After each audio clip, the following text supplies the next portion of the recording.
ഇടുക്കി രൂപതയ്ക്ക് പിന്നാലെ കേരള സ്റ്റോറി പ്രദർശിപ്പിക്കാൻ താമരശ്ശേരി, തലശ്ശേരി രൂപതകൾ. ചിത്രം പ്രദർശിപ്പിക്കുക KCYM യൂണിറ്റുകളിൽ.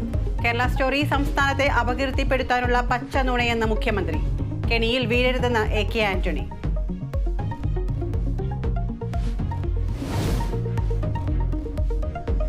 കോൺഗ്രസ് നേതാക്കളുടെ മക്കൾ BJPയിൽ പോകുന്നത് തെറ്റെന്ന് AK ആന്റണി. പത്തനംതിട്ടയിൽ അനിൽ ആന്റണി തോൽക്കും. പാട്ടിൽ തോക്കണം അവിടെ കോൺഗ്രസ് ജയിക്കണം, ആന്റണി ജയിക്കണം. പിതാവിനോട് സഹതാപമെന്ന അനിൽ ആന്റണി. സംസ്ഥാനത്തെ വൈദ്യുതി ഉപഭോഗം ചരിത്രത്തിലാദ്യമായി 11 കോടി യൂണിറ്റ് കടന്നു. ആകെ ഇന്നലെ ഉപഭോഗം 110.10 ദശലക്ഷം യൂണിറ്റ്. റെക്കോർഡ് കുതിപ്പ് തുടർന്ന് സ്വർണ്ണവില. പവന് 80 രൂപ കൂടി 52,600 രൂപയിലെത്തി.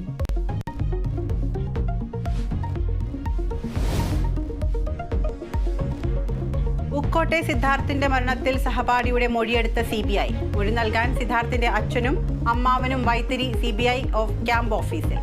ക്യാമ്പസിൽ തെളിവെടുപ്പുമായി ദേശീയ മനുഷ്യാവകാശ കമ്മീഷൻ. മസാല ബോൺ കേസ് വീണ്ടും ഹൈക്കോടതിയിൽ. തോമസ് ഐസക്കിനെ ചോദ്യം ചെയ്തതിൽ ED വിശദീകരണം നൽകും. ഹർജി ED സമൻസ് ചോദ്യം ചെയ്തത്.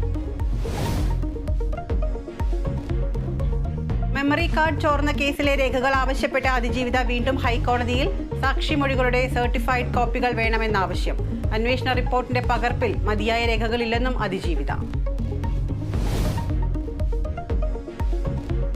IPLൽ ഇന്ന് പഞ്ചാബ് കിങ്സ് സൺറൈസേഴ്സ് ഹൈദരാബാദ് പോരാട്ടം. മത്സരം രാത്രി 7:30 മൊഹാലിയിൽ. 3ാം ജയം ലക്ഷ്യമിട്ട് ഇരു ടീമുകളും.